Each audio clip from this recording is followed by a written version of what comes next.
ಬಳ್ಳಾರಿಯಲ್ಲಿ ಕಾಂಗ್ರೆಸ್ಸಿನ ಗೂಂಡಾಗಳು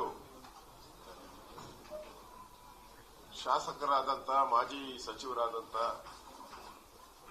ಜನಾರ್ದನ್ ರೆಡ್ಡಿ ಮತ್ತು ಶ್ರೀರಾಮುಲು ಅವರ ಮೇಲೆ ಗುಂಡಿನ ದಾಳಿ ಮಾಡಿರುವಂತದ್ದು ಇಡೀ ರಾಜ್ಯವನ್ನ ಬೆಚ್ಚಿ ಬೀಳಿಸಿದೆ. ಏಕಾಏಕಿ 45 ಜನ ಗುಂಪು ಕಟ್ಕೊಂಡು ಜನಾರ್ದನ್ ರೆಡ್ಡಿ ಕಾಂಪೌಂಡ್ ಒಳಗಡೆ ಬಂದು ಫ್ಲೆಕ್ಸ್ಗಳನ್ನು ಹಾಕಿದ್ದಾರೆ.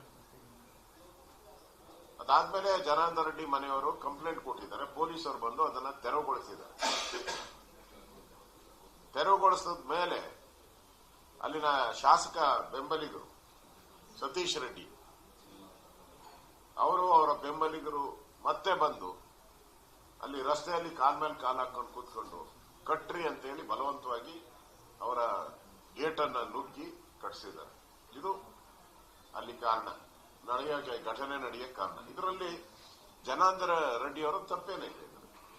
ಈಗ ಅವರ್ಯಾರೋ ಕಂಪ್ಲೇಂಟ್ ಕೊಟ್ಟಿದ್ದಾರಂತೆ ಸಾವಿಗೆ ಜನಾರ್ದನ್ ರೆಡ್ಡಿ ಶ್ರೀರಾಮುಲು ಇವರೆಲ್ಲರೂ ಕಾರಣ ಅಂತೇಳಿ. ಗುಂಡಾರಿರೋದು ಯಾರಿಂದ?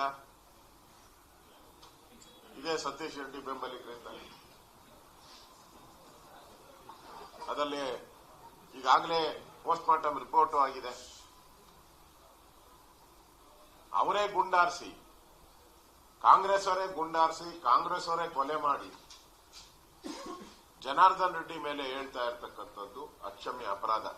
ಶ್ರೀರಾಮುಲುವನ್ನ ತಳ್ಳಿ ಅಲ್ಲಿಂದ ತಳ್ಳಾಕುವಂಥದ್ದು ಒಬ್ಬ ರಾಜ್ಯ ನಾಯಕ ಶ್ರೀರಾಮುಲು ಅವ್ರನ್ನ ತಳ್ಳಿದ್ದಾರೆ. ಅವ್ರ ಮೇಲೂ ಹಲ್ಲೆ ಮಾಡೋ ಪ್ರಯತ್ನ ಮಾಡಿದ್ದಾರೆ. ಜನಾರ್ದನ್ ರೆಡ್ಡಿ ಮೇಲಂತೂ ಗುಂಡಾರಿಸುವಂತ ಪೂರ್ವ ನಿಯೋಜಿತ ಕೆಲಸವನ್ನ ಮಾಡಿದ್ದಾರೆ. ಅದರಿಂದ ನಾವು ಈಗಾಗಲೇ ನಮ್ಮ ರಾಜ್ಯಾಧ್ಯಕ್ಷರು ಹೋಗ್ತಾ ಇದ್ದಾರೆ ಅಲ್ಲಿ. ನಾನು ನ್ಯಾಯಾಂಗ ತನಿಖೆಯನ್ನ ಆಗ್ರಹವನ್ನ ಮಾಡ್ತಾ ಇದ್ದೀನಿ. ಕೂಡಲೇ ನ್ಯಾಯಾಂಗ ತನಿಖೆ ಮಾಡಬೇಕು, ಸತ್ಯಾಸತ್ಯತೆ ಹೊರಗೆ ಮಾಡಬೇಕು.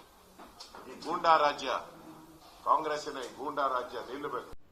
ಇನ್ನಷ್ಟು ಹೆಚ್ಚಿನ ಮಾಹಿತಿಗಾಗಿ ಫಾಲೋ ಮಾಡಿ ಬ್ರಿಗೇಡ್ ನ್ಯೂಸ್ ಕನ್ನಡ.